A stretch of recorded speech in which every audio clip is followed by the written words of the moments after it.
Good morning, everybody. Thank you so much for being here with us.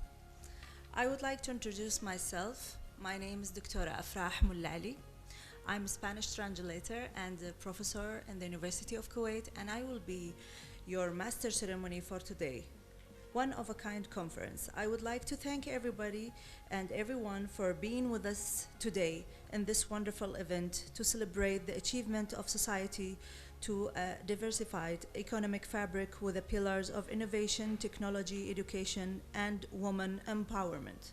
I'd like to please ask for your warm round of applause to welcome your host for today, Mrs. Mercedes Vázquez. Ladies and gentlemen, a very good morning to you. My name is Mercedes Vázquez, and I am your host for today. I'm a passionate bridge builder between different continents with a solid track record of building new revenue streams from scratch and launching new business lines on the intersection of innovation, technology, and with a passion for constant innovation, enabling the responsible use of technology, advocating for leading US technology, and sustaining inclusivity for the greater common good.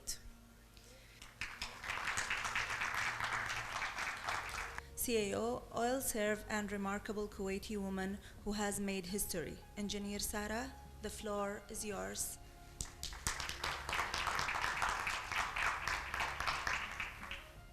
Good morning, and thank you, Mercedes, for inviting me to speak this morning. I want to start by introducing myself. And let me tell you that what you see is not me. Why? Because I'm an avatar. I came from the future to tell you how the future looks like and how did we get there. So I come from 2050. And let me tell you that we have a very nice colony on Mars. And we have, for the first time in history, actual humans working on Mars and exploring the universe. And I'm sure some of you must follow what's happening in the space exploration. Because today, everything that we knew about space has completely changed. The Big Bang Theory that we all use is no more valid. It's obsolete. And every evidence that we've collected until today tells us a complete different story of the universe. But let me tell you what was so special about this 2020 era. The 2020 era brought three things that never existed before to the world. The first thing was artificial intelligence. The humans have been working on this for a long time, but the real breakthrough just happened now. I'm sure some of you now know that for the first time ever, NVIDIA, this US company, passed the $1 trillion market cap. Believe me, this was the thrill of artificial intelligence and AI. Today, we almost have robots that are far more intelligent than us humans. And these robots can actually develop everything that we saw in Star Wars, in Dune, and all those science fiction that we have seen.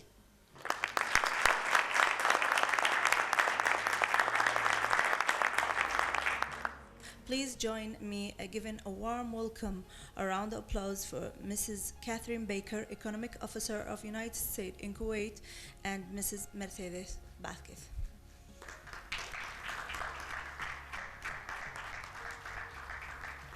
Welcome, Catherine. It's a great pleasure to have you today with us in your capacity as Economic Officer of the United States to the State of Kuwait. Can you please share with us some of the public highlights in the economic aspects of the United States in Kuwait to shape a new knowledge-based, thriving, digitized economy, particularly in the areas of innovation and technology? Well, thank you for having me, Mercedes. As you know, the U.S. Embassy is always happy to partner on initiatives like this, like you said, to push forward innovation, technology, especially the role of women in Kuwait in their economy. But I don't want the embassy to take all the credit. We do a lot of work, both with our military colleagues, the local economy, and even U.S. companies here in Kuwait. So I really want to focus just what we saw last week with Google coming to Kuwait, and just what they've done in such a short amount of time to launch this new office is remarkable. And the fact that they will create, I think, 3,000 local jobs. And this is an absolutely incredible opportunity. With this strategic alliance for the Kuwaiti government specifically, and they're really helping Kuwait's digital transformation. And as Engineer Akbar was saying, it's these transformations and these steps forward that are really going to propel the economy and take women along with it. So in the partnering in Kuwait's National Skilling Program, which will train the 3,000 people in Kuwait, Google Cloud will specifically target 1,000 women in this program, and they know what we know, what you know, and what everyone here knows is that one of Kuwait's largest assets is its youth, and specifically within that cadre, the women that they have to offer. And we can see it here now with everyone in attendance and who we've seen at other events the U.S. Embassy has hosted or that we've participated in. It's the women who are the go-getters. They're the ones who want to come here. They want to shape Kuwait. They want to create change. And we're glad that Google and other companies are here seeing that and targeting that.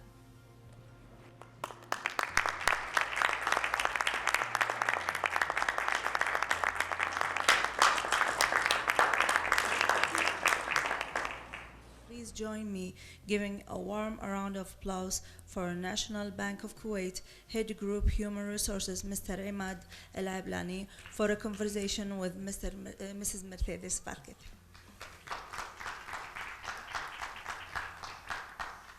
Could you please share more about MBK Rise with us, and welcome once again. Thank you. First of all, good morning. I would like to introduce myself, Imad El Ablani, Head of Group Human Resources at National Bank of Kuwait. I've been with MBK since March 2003, which is I spent a good 20 years with MBK, and hopefully I'll spend more with more challenging facing and score a lot of success. Now, before I start with the Rising program, actually it's one of the major employee value proposition pillar in MBK is the accelerated learning environment. And thus, education, learning is something that I can say it's very sacred for MBK, whether it's for women or men. So we always try and thrive to have a well-educated human capital, well-trained. Their skills are up to global level bar, and always keen to bring in the best practices. Now, just let me give you some quick statistics about MBK.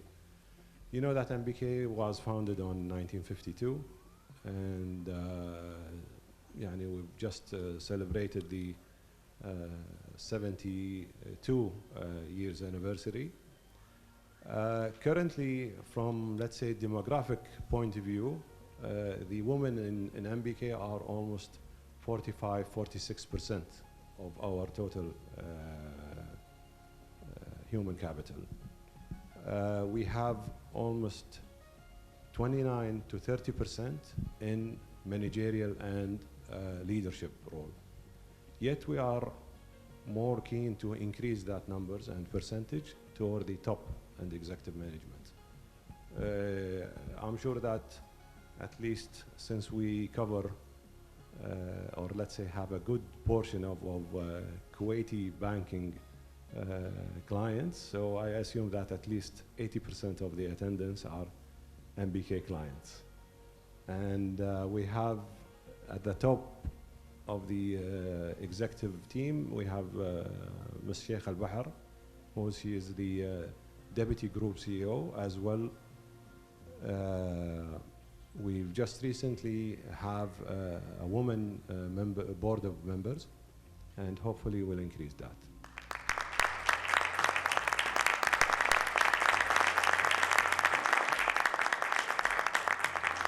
Please welcome on stage Sheikha Suhaila Al-Sabah. تفضلي.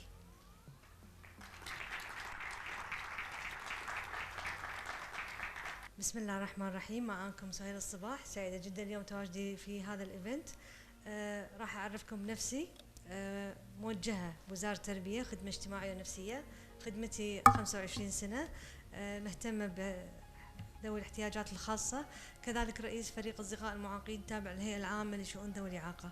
اليوم راح نتكلم عن ذوي الإعاقة. اليوم تبارك الرحمن المجتمع الكويتي في يعني تبارك الرحمن 50% 50,000 معاق بالكويت. ماذا يريد المعاق من هذا العدد المهول صراحة؟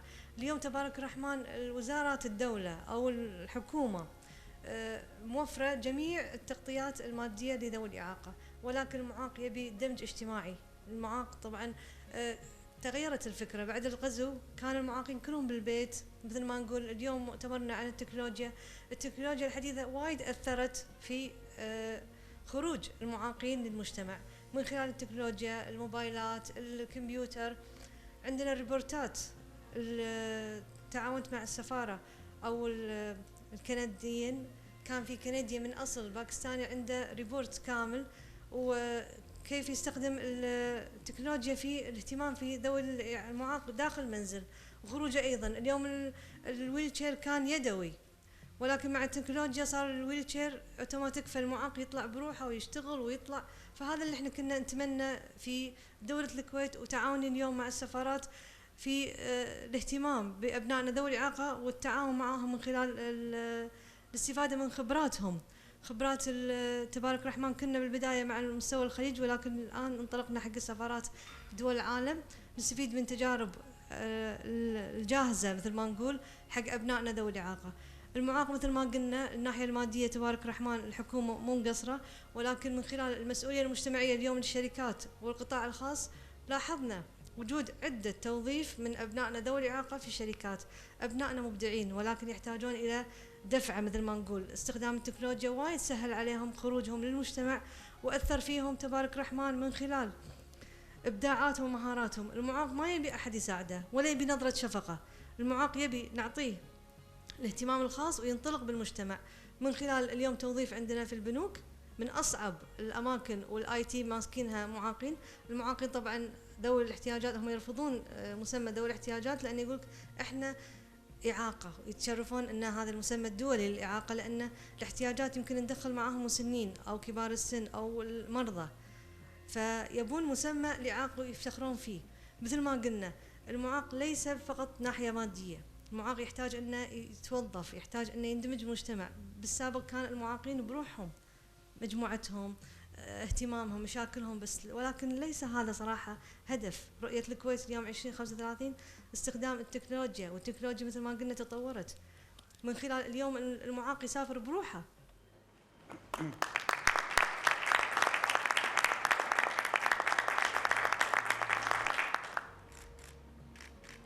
Digital transformation is a key of enable for the future, and it has an essential role for prosperity, sustainability, productivity, and advancement.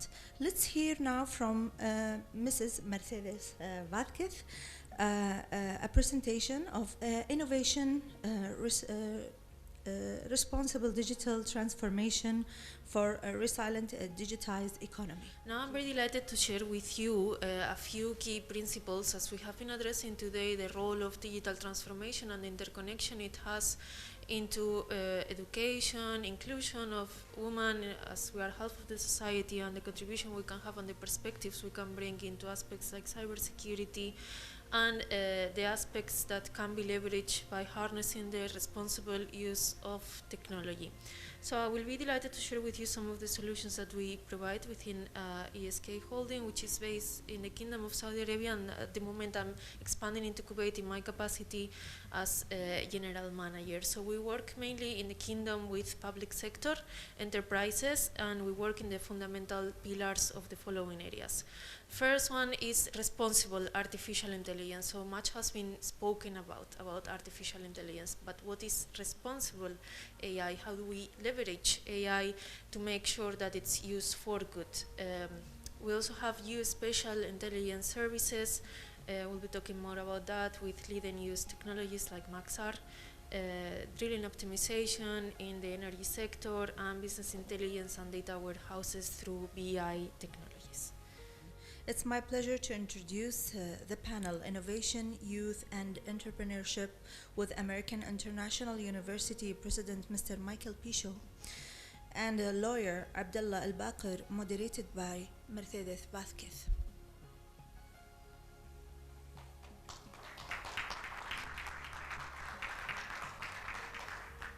So we have a very exciting panel today, and Michael, it's a pleasure to welcome you to the conference. It's often said that the wealth of a nation relies on the education of its youth, and in Kuwait, 2/3 of the population, as different speakers have addressed today, are formed by youth who are mobile first and they are digital native.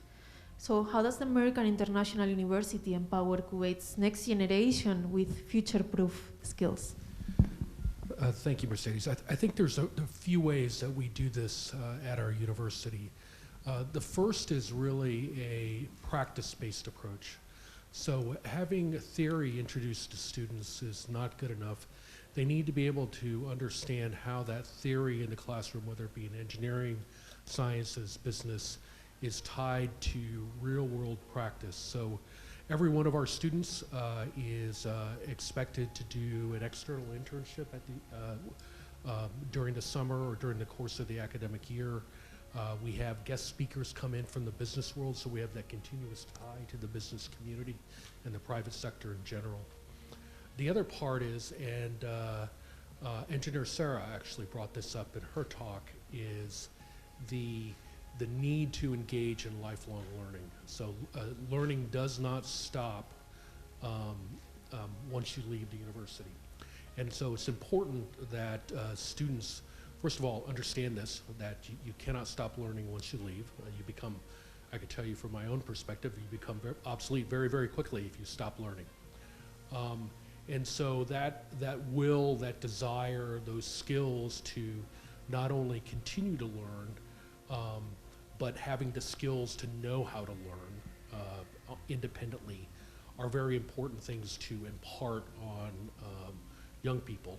And we actually measure a lot of our student learning outcomes against that benchmark. Are students able to continue to teach themselves once they leave the university? And the last thing is to have a very international perspective. Students got to understand that no matter where they are in the world, they don't exist in an island. And they need to understand how what they do, whether it be in the private sector or the government sector, influences the world in general, their communities. So having those perspectives, having those skills are how we prepare young people to move forward. Welcome, Abdallah, to the panel, and it's great to have you with us, as you are an entrepreneur and a multiple hat wearer. So therefore your story can be inspiring to other aspiring and inspiring entrepreneurs. So how do you find the entrepreneurship ecosystem locally? And what is the contribution of the youth to it? First of all, thank you, Mercedes, for this opportunity to be among this special event and one of a kind, and among the special and fruitful insight with the panelists. And if I may, I would like to share my story. So it will be more clear how the ecosystem for innovation and the youth entrepreneurship started with me, and what I have seen and reflected on my path and my career. I started with Loyak program in the summer camps 1998. It was the first year I was in the high school. I went to many different places from McDonald's, Osherji in the marketing department, MBK, Al Watan newspaper, مجلة سمرة, magazine, if anybody remember it. So I tried it all in different places. That gave me the knowledge and how to contribute to the system itself and how to maintain a good relationship to the ecosystem of entrepreneurship, and doesn't cut when you go and to the university and then graduate to the governmental employment or something like that. After that, when I went to the college in the first year, I was also training with LOYAC in a legal law firm. So I continued my study as a law student and implemented in real life with the law firm. And that from that year, 2002 until 2005, 2007, when I graduated, I know what I can do in my career, what I will do. That started from the first days and early days when it was before the high school, and then it will continue with me in the high school and then to the university.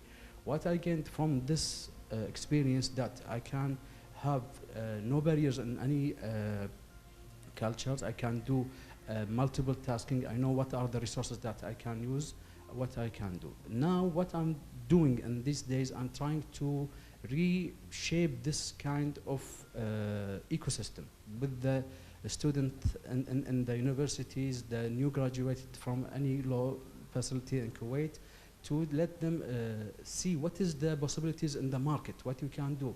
Maybe you are not fit as a lawyer, but you are a good person as a consultant in some company. Maybe you will be good in any other place that you can provide your talent and your knowledge to that place. For me, now, and in that, thanks God, before 1 month we have been recognized and authorized to be a law firm in DIFC, the first Kuwaiti law firm and the first Kuwaiti lawyer to practice in DIFC. And this was, thank you very much. Thank you, really appreciate it.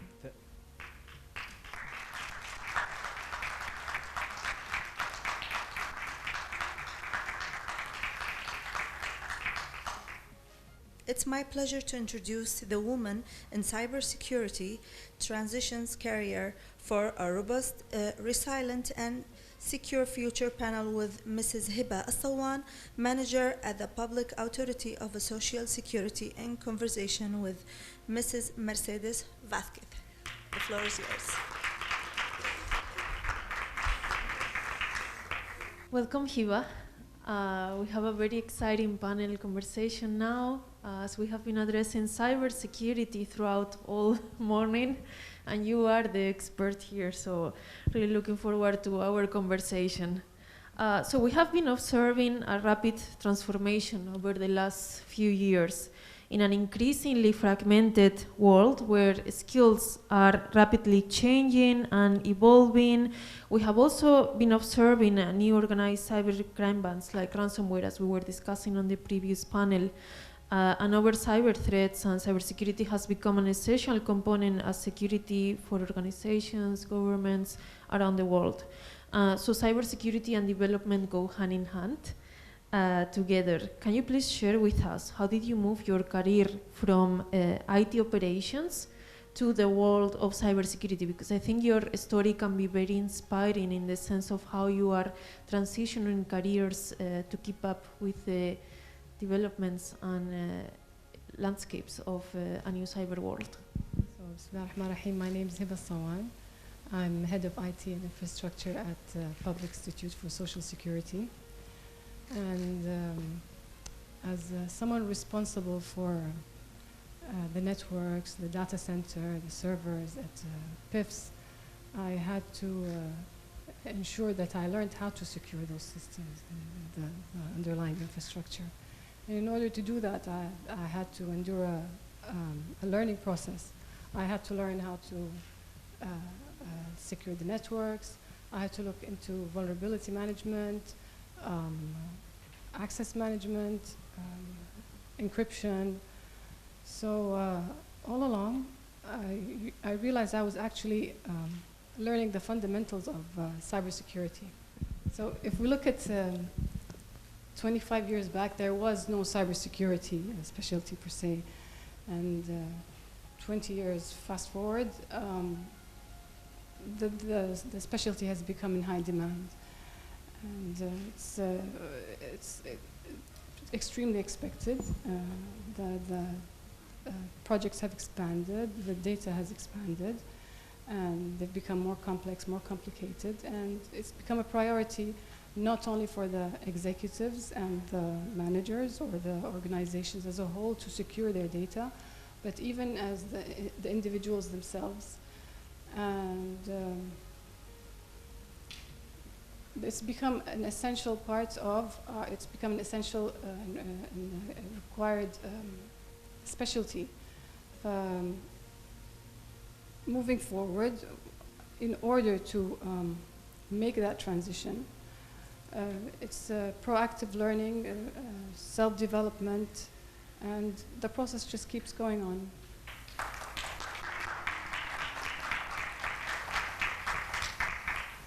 We have a very important panel now, conversation with a distinguished guest, public-private dialogue with Amiri Diwan, researcher and entrepreneur, Mr. Khalid Al-Basiri, and a conversation with Mercedes Vázquez. The floor is yours.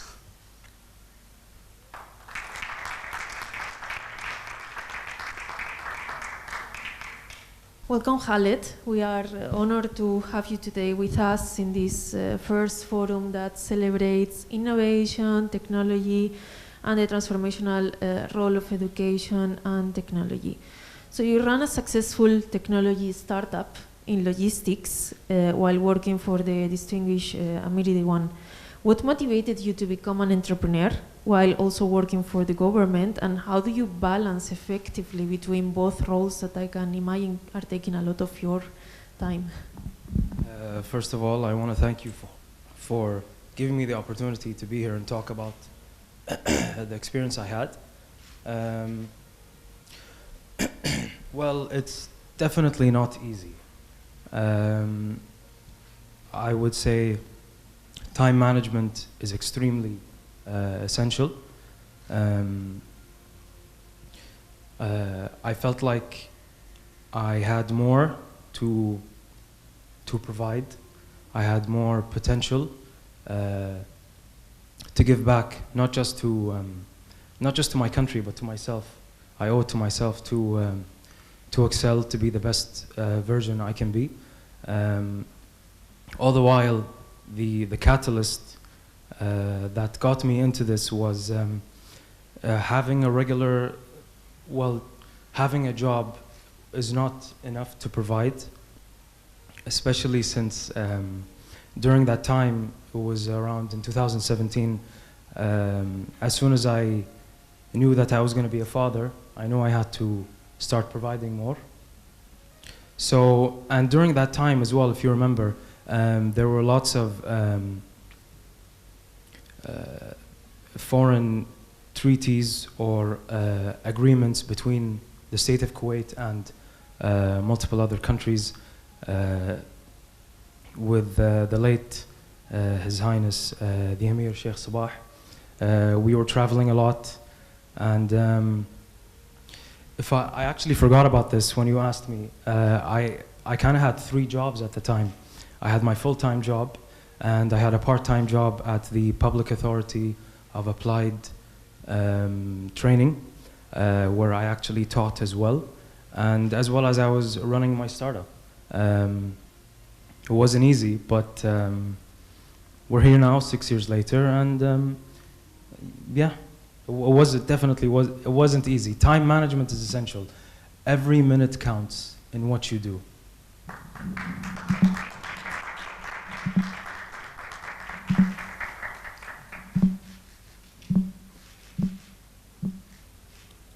I have the distinguished honor to please welcome on stage His Excellency Mr. Malik Farouk, Pakistan's ambassador to Kuwait, for a conversation on the 60 years of relations between Pakistan and Kuwait. Please.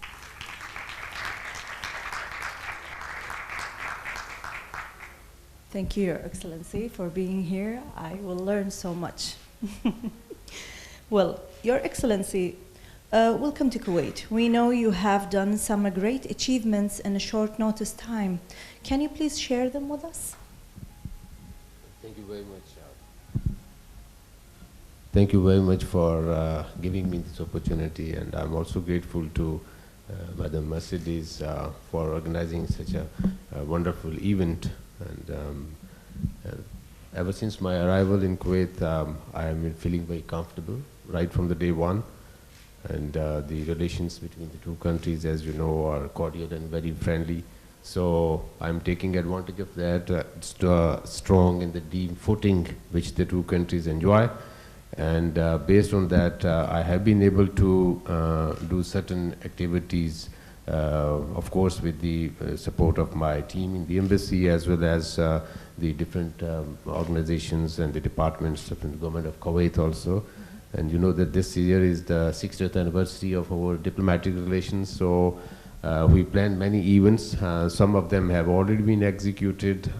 You know, the major among them was the visit of our Chamber of Commerce, one of our chambers, which is very active and vibrant. They were here in February, so we had a 2-day trade event, of course, with the support of Kuwait Chamber of Commerce and Industry. And we invited 29 companies. Major or the top one among them was the leather industry, the surgical instruments, sports goods, and of course rice. And I also share with you that among those exhibitors who came here was also the company which provided football to World Cup FIFA in Qatar. And that was not the first time that Pakistan has provided football for the World Cup or any other international event. But this time, because the football World Cup was in GCC, so that's why I'm making this kind of an announcement. But otherwise, we have also planned certain other events, like now it's summertime is quite of kind relaxed, but as we move to September onwards, we will have you know, some cultural troupe coming from Pakistan. Then we are going to have 1 week of trade exhibition under the theme of Made in Pakistan. And then we are also planning to have a roadshow on IT. The biggest focus actually, or the areas where we focus on, is to increase people-to-people contact. And major area linked to that is to promote the tourism potential of Pakistan, because we know that the people in Kuwait, they like to go for tourism, and we try to highlight that what beauty Pakistan has. Yeah. And for this purpose, we organized a 3 days campaign under the title Aktashaf Pakistan, like Discover Pakistan. And it went very well. We got a very positive feedback, and many people rather asked us that is it really Pakistan? So especially we know that the social media here is very, very, very strong and very active. So many these vloggers and the social media influencers, they have visited Pakistan, just taking lead from that campaign. So we consider this as another success, that we have been able to promote the tourism potential. And of course, another area which we really focus on is to get the investments from Kuwait to Pakistan. And I'm sure that the support and the cooperation which we are getting from not only the public sector, but also from the private sector, definitely will help and boost and further deepen the cooperation between the two countries.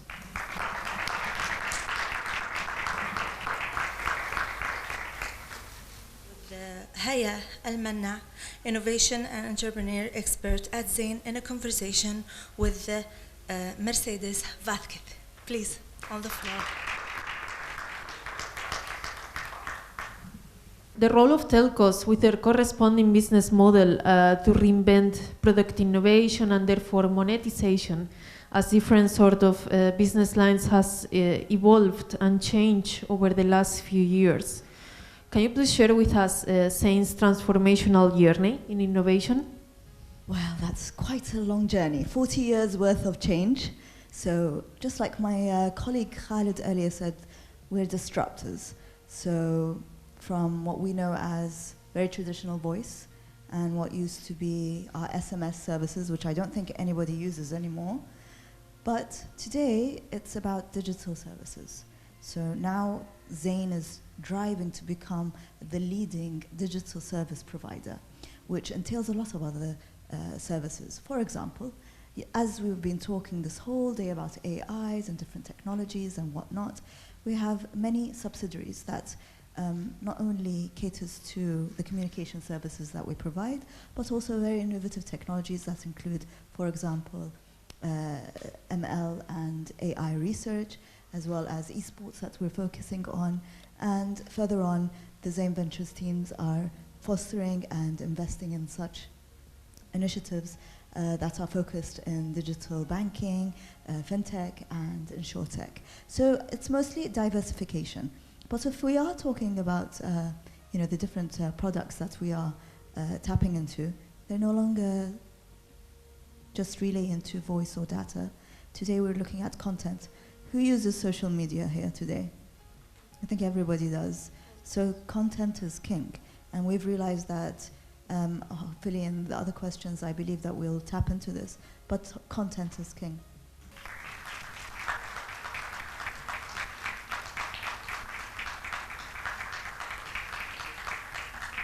Really appreciate you being here with us as we have embarked on this journey to create and to put together the first of its kind forum on innovation, technology, education, and women empowerment in Kuwait. We have been taking a holistic approach to interconnected industries as essential as energy, accessibility, economics, cybersecurity, banking, entrepreneurship, robotics, logistics, education, telcos, law as well. So we really appreciate you being with us today, and we hope to keep the conversation going. Thank you so much. And I would also like to thank my colleague, Dr. Afra Mulla Ali, for being such a wonderful master ceremony today. Thank you.